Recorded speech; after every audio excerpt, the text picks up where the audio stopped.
This is America in the Morning from Westwood One.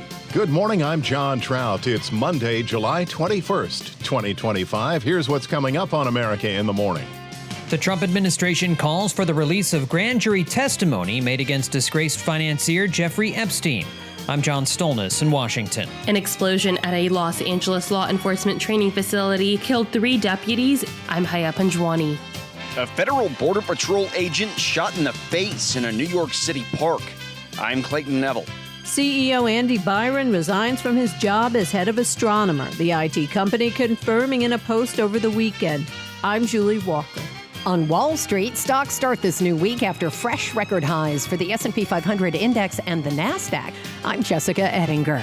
A Minnesota state senator has been convicted of burglary for breaking into her estranged stepmother's home. I'm Lisa Dwyer. All ahead on America in the Morning.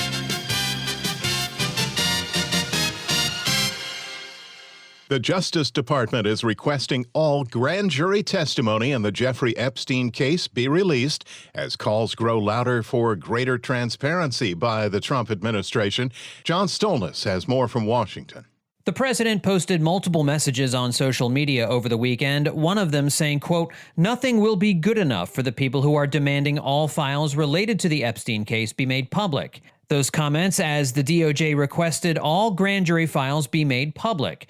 That sentiment echoed by Alan Dershowitz, one of Epstein's former lawyers, speaking on Fox News Sunday. I think the judge should release it, but they're not in the grand jury transcripts. They're sealed records by 2 or 3 federal judges in the New York courts. Dershowitz says the truly noteworthy aspects of the case are not found in the grand jury transcripts, but in other areas. The information that hasn't been requested is going to be far more informative and far more relevant than the grand jury information. Grand jury information is narrowly tailored by prosecutors only to provide sufficient evidence to result in an indictment. Dershowitz says Ghislaine Maxwell, the woman convicted of grooming young women for Epstein's underage sex ring, is the one person who can shed the most light on the Epstein case and who may have participated in illegal acts. She knows everything.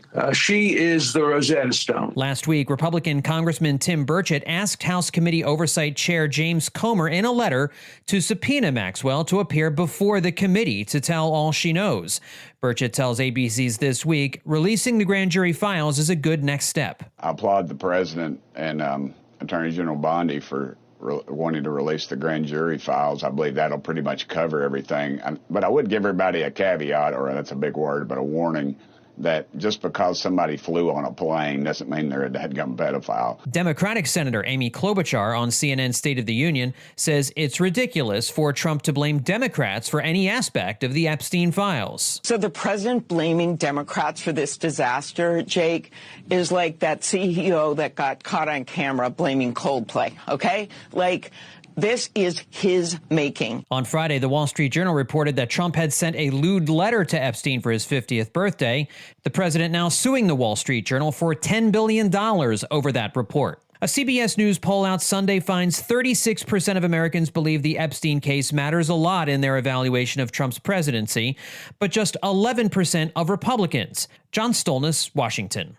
The investigation continues into the explosion in Los Angeles at a police training facility that killed 3 L.A. County Sheriff's Department deputies who were moving undetonated ordnance. As correspondent Haya Panjwani reports, all 3 of those killed were members of the Sheriff Department's Special Enforcement Bureau's Arson explosive detail. And police zero in on an apartment in L.A. that may be linked to the explosives. Audio courtesy KTLA-TV Los Angeles. A tenant who lived here a number of years ago was ex-military.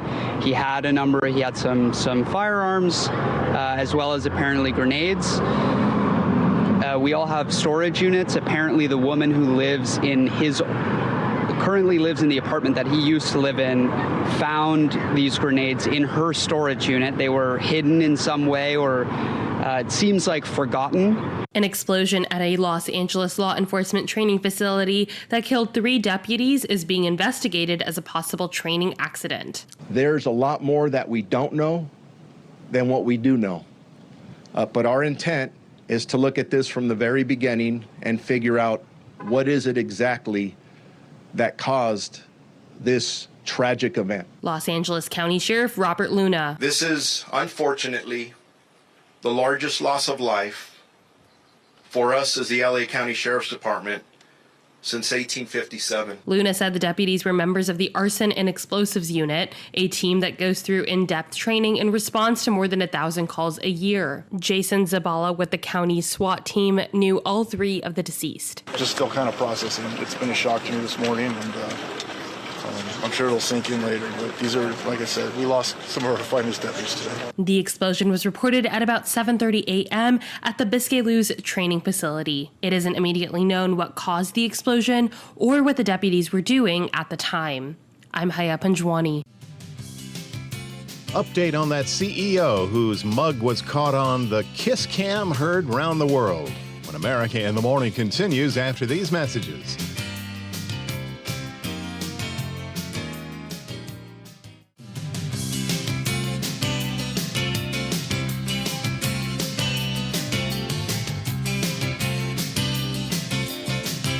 This is America in the Morning. Thanks for spending your Monday with us. The national forecast from AccuWeather.com, meteorologist Matt Rindy, and some potential severe weather. Part of the Midwest into the Ohio Valley has been on the path for rounds of thunderstorms since late last week into this weekend and will continue today. The main area will be from central and southern Illinois into Kentucky and eastern Tennessee, and these storms will generally be slow moving. From that, there will be an increased risk for heavier rain that could lead to flooding. On top of that, the rain that has already fallen in the area has provided a saturated ground, and that could allow for flooding process to occur a little more readily.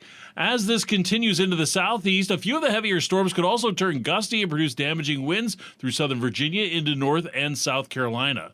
Before the storms arrive, portions of the Carolinas into Georgia are going to turn quite hot, with highs well into the mid to upper 90s and AccuWeather real field temperatures soaring up to 110.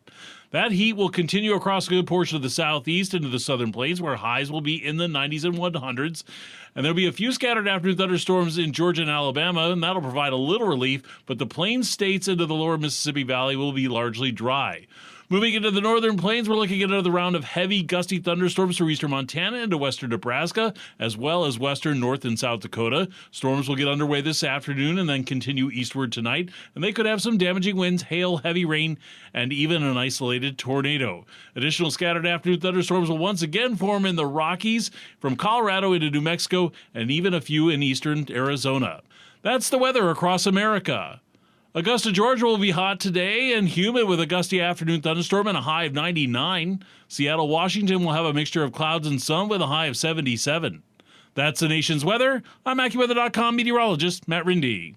Remember, you can follow us wherever you get your podcasts. Simply search America in the Morning in your favorite listening app. A U.S. Border Patrol agent is recovering after being shot in the face in a New York City park over the weekend. Correspondent Clayton Neville has details on the alleged suspect. Police right now don't believe the 42-year-old Border Patrol agent was targeted because of his job. The shooting happened near the Little Red Lighthouse in New York City's Fort Washington Park under the George Washington Bridge. A witness told investigators that she and the off-duty agent were sitting together on the rocks near the edge of the Hudson River. Two males rode up to him on a scooter, and the passenger got off and approached him from behind. New York Police Commissioner Jessica Tisch. One of the perpetrators produced a firearm, at which point the officer realized that he was being robbed and drew his service weapon in defense. The perp fired first, and an exchange of gunfire followed. The 42-year-old Border Patrol agent was shot in the face and the arm. He was taken to Harlem Hospital, where he is expected to survive. The suspect was tracked down after the shooting was caught on surveillance video.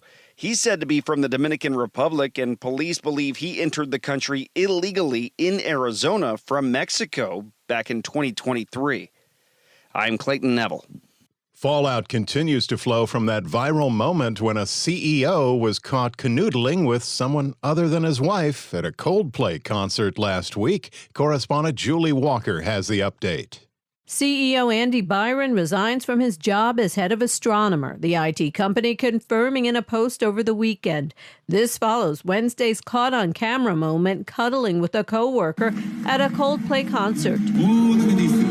That's Coldplay's Chris Martin commenting on a married Byron embracing astronomer chief people officer Kristen Cabot.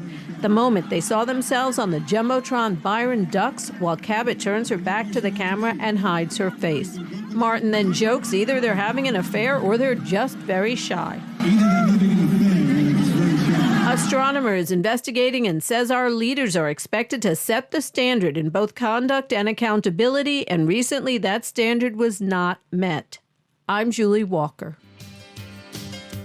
When we return, consumer confidence jumps. We'll have new data. Monday Business next. America in the Morning. Back after these messages.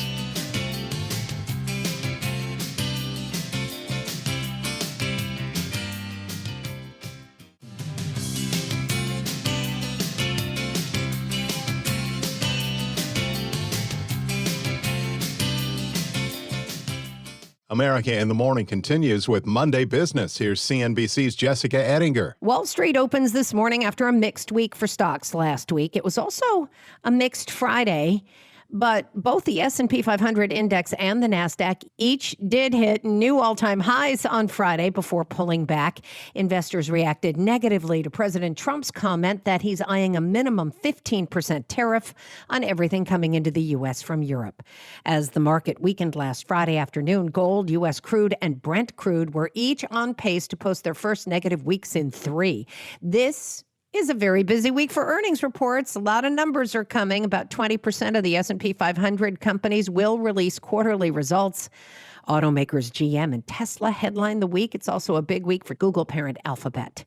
A total of 103 S&P 500 index companies and 5 Dow components will report. Today, a big pizza chain, among others. On Monday, we'll hear from Verizon, Domino's, Coke on Tuesday, which will be a biggie after all the Maha stuff over syrup versus sugar. Also, Texas Instruments. Alphabet and Tesla report on Wednesday. That'll be a big day for big tech. You also get IBM and Southwest. CNBC's Kelly Evans. Americans are less worried about an immediate recession and higher inflation. In the new University of Michigan sentiment survey. A good data point on consumer confidence, highest confidence in 5 months. It jives with the story, which is less bad than feared. When it comes to earnings, this week it's been the story with the 30% market rebound from the April lows. So confidence improving and inflation expectations coming down. CNBC's Sarah Eisen. American Express had a strong quarter. Consumers are paying those card fees, the Amex Platinum annual fee, $695. There's speculation it'll be going up. Amex CFO Christoph Lakayak telling me that their customers have been, quote, amazingly resilient in the second quarter. The company topped estimates for profit and revenue on a 20% jump in card fees. So it's been no secret that affluent Americans haven't slowed down their spending. There are, however, interesting trends within the Amex data. Spending on goods and services has held up better than travel spending, which has been slowing down since the start of the year. The biggest soft spot in travel was in airline spending, which was flat, so 0% growth from a year earlier. CNBC banking reporter Hugh Sun. Juul can continue to sell e-cigarettes, clearing up regulatory questions since the FDA ordered Juul to remove all products from the U.S. market 3 years ago, and then that order was overturned by a judge. Juul has submitted data showing smokers switch to e-cigarettes, which cuts down on traditional tobacco smoke. On today's watch list, it is all about earnings. We get numbers from Verizon, Domino's Pizza, and Cleveland Cliffs. Thank you, CNBC's Jessica Ettinger. Family of homeless man sues the city. When America in the Morning continues after these messages.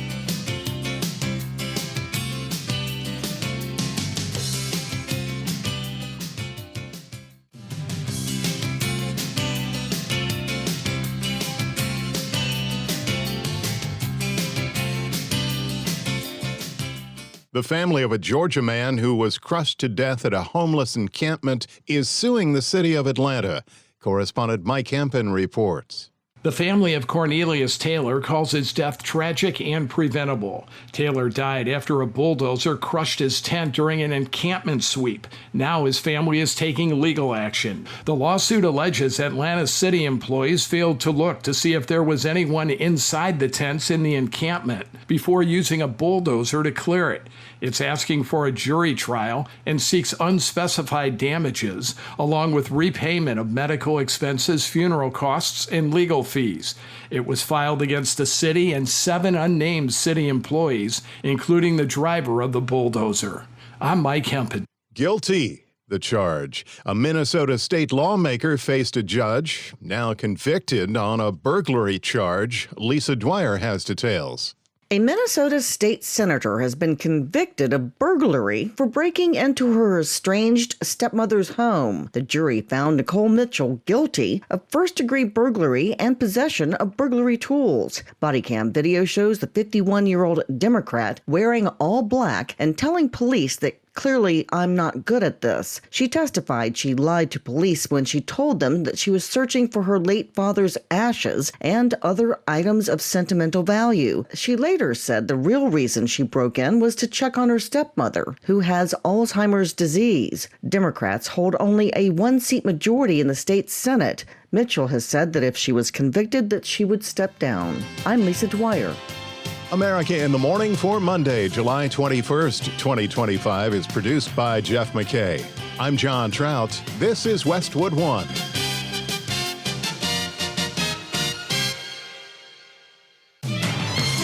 This is America in the Morning from Westwood One. I'm John Trout. Coming up this half hour. More people accounted for in Texas as state lawmakers are set to tackle catastrophic flooding. I'm Clayton Neville. For Call of Duty maker, Activision argued that a judge should dismiss a lawsuit against the video game. I'm Marcela Sanchez. Dozens hurt, but no deaths after a man rammed a crowd outside a Los Angeles nightclub. I'm Richard Johnson. The EPA is gutting its research and development office and laying off thousands of employees. Haya Panjwani, Washington. Venezuela has released 10 jailed Americans. I'm Lisa Dwyer. Volodymyr Zelensky says Ukraine's negotiator has proposed to Russia to resume peace talks. I'm Mike Hempen. Back after these messages.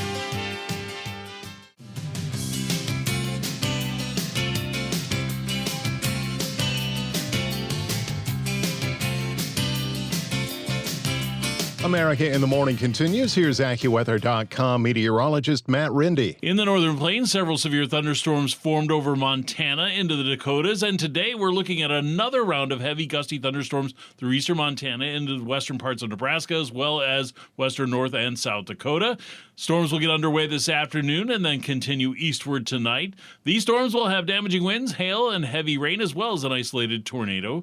Additional scattered afternoon thunderstorms will develop over the Rockies from Colorado into New Mexico, and even a few over eastern Arizona. Outside of those storms, it will be seasonably warm with sunshine and highs in the 90s and 100s. But heading up into the northwest, it's going to be much more comfortable with clouds and a few thunderstorms. Highs will be in the 60s, 70s, and 80s. Heading into the Midwest, into the Ohio Valley, we have heavy rain and thunderstorms forming again from central and southern Illinois into Kentucky and eastern Tennessee. These storms will be generally slower moving, and from that, there'll be an increased risk for flooding.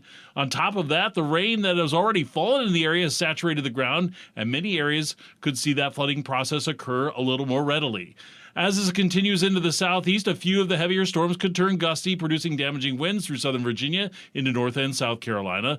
Before the thunderstorms arrive, though, it's going to be hot, continuing into Georgia with highs well into the mid and upper 90s and AccuWeather real field temperatures soaring to 110. That heat will continue across a good portion of the southeast into the southern plains, where 90s and 100s will be common. There will be a few scattered afternoon thunderstorms in Georgia and Alabama, providing a little relief, but the plain states into the lower Mississippi Valley will be largely dry. In the northeast, there will be some relief from the heat, with sunshine and highs in the 60s, 70s, and low 80s. That's the nation's weather. I'm AccuWeather.com meteorologist Matt Rindy. Remember, you can follow us wherever you get your podcasts. Simply search America in the Morning in your favorite listening app. The number of those missing in the Texas Hill Country flooding has dropped significantly as lawmakers convene to tackle the catastrophic incident of July 4th flooding. Correspondent Clayton Neville reports from Texas. The death toll in the Texas flooding was last reported at 135 statewide. In Kerr County alone, that number was 107. Late last week, it was reported that 97 people were still missing in that county, but over the weekend, local officials said there are now 3 missing. I think it's the largest flood in the history of Texas. More people lost their lives in Kerrville than those who lost their lives in Hurricane Harvey, just to understand the magnitude of it. Texas Governor Greg Abbott insists that state lawmakers are ready to tackle the recent flooding in a special legislative session that starts today. Make sure that we leave this disaster in a way that puts Texas in a better position going forward than we were before this devastating storm hit our state. The Guadalupe River rose 26 feet in 45 minutes in the early morning hours of July 4th. Flood warnings were issued that day, but many people didn't get them, either because there was no service in rural areas along the river or people weren't near their phones or had alerts turned off. You know, we'll have a blue alert, an amber alert, a silver alert, a security alert, your bank will call you, whatever. And people are now turning these alerts off. State Senator Paul Betancourt said the Senate will look at technology surrounding outdoor warning sirens. He spoke with WFAA-TV in Dallas. You know, Starlink towers, 5G, so we've got redundancy, multiple messages, et cetera. And really what you're trying to do is layer on. You want to get people's attention. More than 2 weeks after the catastrophic floods, relentless recovery efforts seemingly paying off. The city of Kerrville released a statement after the number of missing was announced at 3, saying the progress is remarkable and crediting countless hours of coordinated search and rescue and what officials call careful investigative work. I'm Clayton Neville. Also from Texas, a video game maker is seeking to have a lawsuit against it dismissed, saying it cannot be held responsible for the 2022 Uvalde school shooting that left 19 elementary school students and 2 teachers dead. Correspondent Marcela Sanchez reports. There have been so many factors, and every time we try to look more into those, a door gets shut. And we still don't have the answers we need, so we're hoping that in this case we'll learn more about what role they play. For Call of Duty maker, Activision argued that a judge should dismiss a lawsuit against the video game. Families of the victims in the Uvalde, Texas school shooting sued the company, claiming it bears responsibility for promoting products used by the teen gunman in 2022. Activision lawyer Bethany Kristovich argues the video game's content is protected by the First Amendment. The family's attorney Josh Koskoff laid out the shooter's deep involvement in Call of Duty and the connection between the game and firearm makers. Tell me again it's a coincidence that the advent of mass shootings has occurred with the advent of Call of Duty. Because those 2 things are going in parallel. He spoke to reporters outside the court as he stood by the families. Nobody is saying that Call of Duty is the only responsible party here. But we live in a world, folks, with guns. The lawsuit is one of many involving Uvalde families over one of the deadliest school shootings in U.S. history. I'm Marcela Sanchez. The victims are recovering from their injuries after a car drove into a crowd outside a Los Angeles nightclub over the weekend, a situation that police are calling a miracle that nobody was killed. Correspondent Rich Johnson reports while police have the alleged driver in custody, they're actively looking for the person who shot the man after pulling him from his car. It was chaos outside the Vermont Hollywood nightclub around 2 a.m. on Saturday after a car drove onto the sidewalk. They drove through a taco stand, through a valet podium, and then through the crowd of people that were waiting to go inside. Los Angeles Fire Department spokesman Adam Van Gerpen says about 30 people were hurt. 7 were hospitalized in critical condition, another 6 in serious condition. But no fatalities, according to LAPD Captain Ben Fernandez. Quite honestly, I believe it's a miracle. It's a miracle that all those victims, bystanders, are still alive. Fernandez' comment courtesy of KNBC TV. This witness appreciated just how close a call it was for him. People everywhere laying down, cautious, people bleeding out and stuff, and we're like, damn, like we're in disbelief because 20 seconds more, that would have been us. As for the driver, security from the club attempted to detain him and handcuffed him, at which time an additional suspect, not related to our driver, came from across the street, armed with a firearm, and then shot our suspect. Captain Fernandez told KABC the suspects identified as 29-year-old Fernando Ramirez, who had been kicked out of the Vermont Hollywood nightclub just before the incident. Whoever shot Ramirez is still at large. I'm Richard Johnson. New rounds of government layoffs, which agency is affected next, and Microsoft's Go Green efforts hits a snag. Those stories and more when America in the Morning continues after these messages.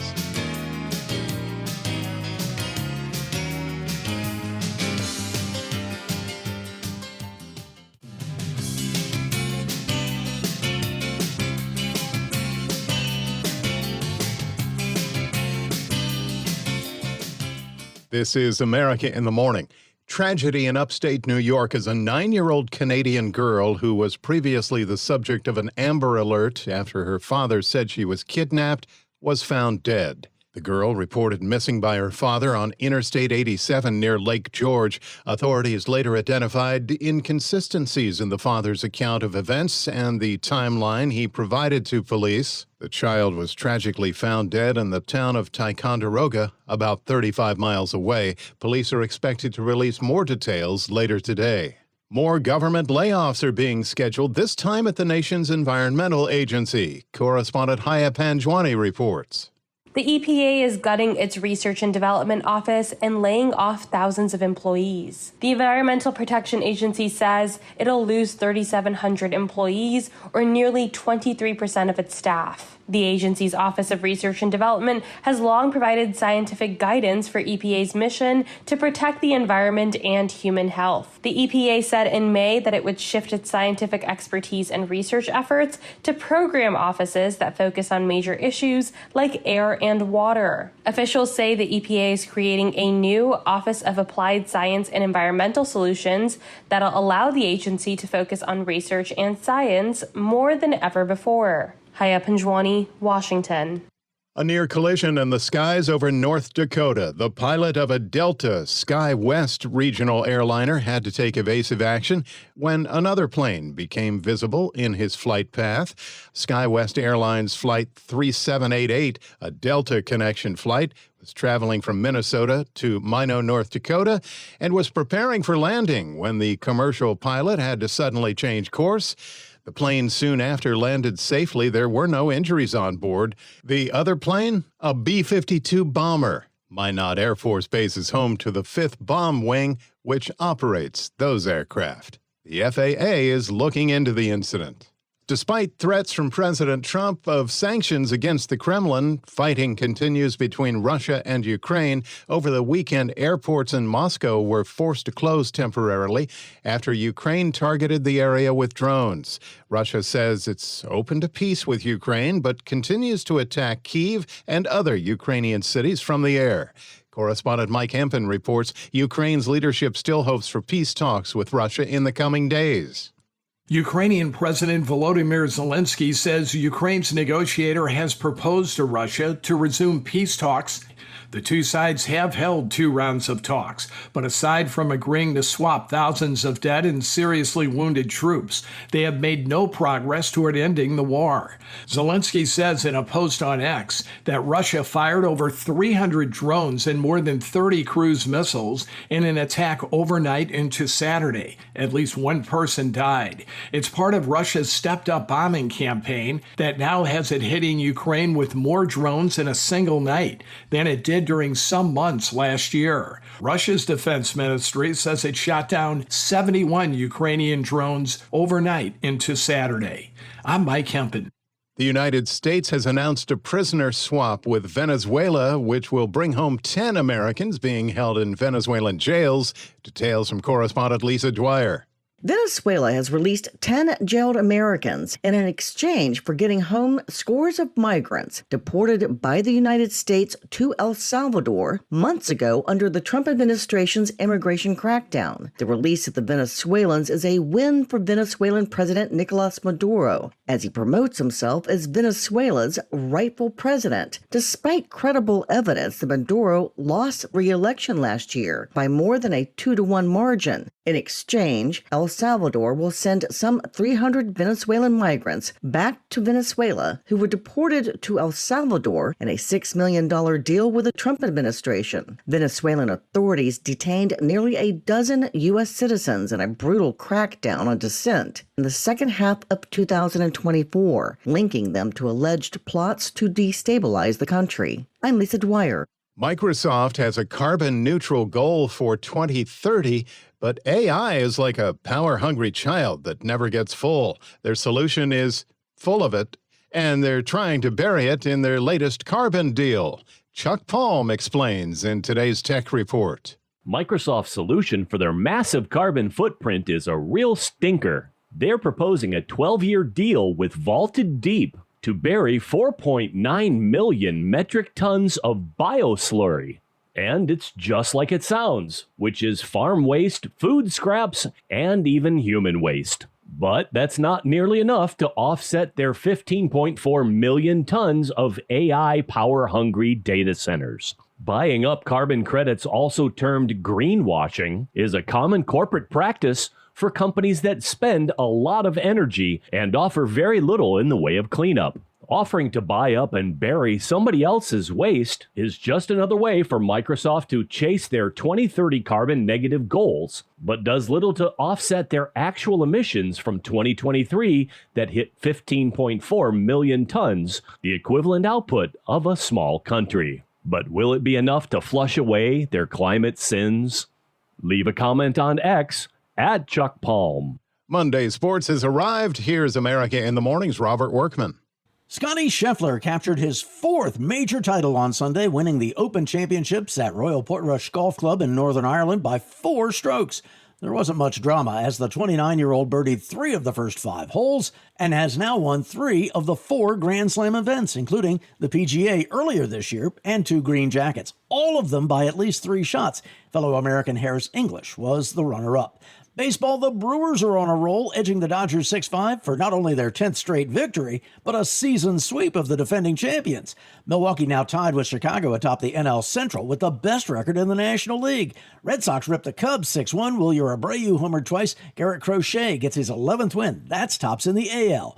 Angels over the Phillies 8-2. Tigers trimmed the Rangers 2-1 last night to snap a 6-game skid. Detroit still with the best record in the majors. Astros rallied to sink the Mariners 11-3. Houston holding Seattle at bay for the AL West lead. Blue Jays got by the Giants 8-6. That's their 10th straight win at home. Yankees beat the Braves 4-2. Aaron Judge hit his 36th dinger of the season, number 351 for his Yankee career. That ties Alex Rodriguez for 6th place in franchise history. You know, growing up watching A-Rod for so many years and watch him do what he did with pinstripes, he's a legend, you know, one of the best ever plays. So getting a time with the Yankees, that's pretty cool. Mets shaded the Reds 3-2 to move to within a half game of the Phils in the NL East. Wins for the Padres, Guardians, Royals, Orioles, White Sox, Twins, and Diamondbacks. That's Monday Sports. When we return, a veteran of the D-Day invasion and a TikTok sensation, the life of Papa Jake Larson, when America in the Morning continues after these messages.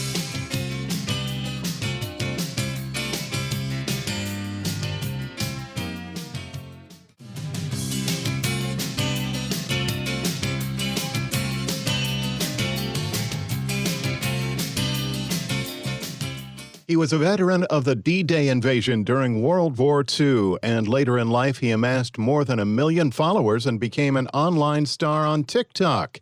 Correspondent Julie Walker reports on the passing of Papa Jake Larson at the age of 102. I am the luckiest man in the world. Papa Jake Larson, American D-Day veteran who became a TikTok sensation late in life, died peacefully at age 102. The Associated Press was with him in France for a D-Day remembrance 2 years ago. I got the Bronze Star, and the French gave me the Legion of Honor. I'm just a country boy. Now, I'm a star on TikTok. Papa Jake racked up 1.2 million followers on TikTok by sharing World War II stories and cracking jokes. I didn't plan this. Born in Minnesota, he enlisted at 15, eventually assembling the planning books for the invasion of Normandy. Late in life, he lived in California. Every time I talk, I like to remind people that those guys upstairs looking down at us, they're the heroes. I'm just in there doing a job. I don't think none of us ever thought we'd be heroes. I'm Julie Walker. In Hollywood, speculation rampant about what led to CBS canceling The Late Show with Stephen Colbert. Sorting out the details, our Kevin Carr. Hollywood has been reacting to the cancellation of The Late Show with Stephen Colbert, with some people questioning the motives. CBS's parent company Paramount Global wants to sell a controlling interest to Skydance Media in a merger valued at $8.4 billion, and they will need the Trump administration's approval. Some have suggested the cancellation was done to appease the president. It came just days after Colbert, an outspoken Trump critic, made these statements on his show about Paramount settling a lawsuit with the president for $16 million. This kind of complicated financial settlement with a sitting government official has a technical name in legal circles. It's big fat bribe. On his podcast, The Weekly Show, Jon Stewart, whom Colbert worked with on The Daily Show, expressed some concern for his own future. We haven't heard anything from them. They haven't called me and said, like, don't get too comfortable in that office, Stewart. Similarly, John Oliver, who got his start in America on The Daily Show and now hosts Last Week Tonight on HBO, spoke to Go Erie. I'm partly excited to see what they're going to do for the next 10 months. But yeah, it's terrible, terrible news for the world of comedy. Trump critic Rosie O'Donnell posted a 10-minute video on TikTok. So upsetting to try to silence people. Stephen Colbert won't be silenced. And during a red carpet in L.A., Jamie Lee Curtis spoke to Variety. They're trying to silence people, but that won't work. CBS has said the cancellation was purely a financial decision. I'm Kevin Carr. I'm sure Stephen Colbert will be fine. Let's hope the 200 people that work on the show won't face hardships. America in the Morning for Monday, July 21st, 2025 is produced by Jeff McKay. I'm John Trout. This is Westwood One.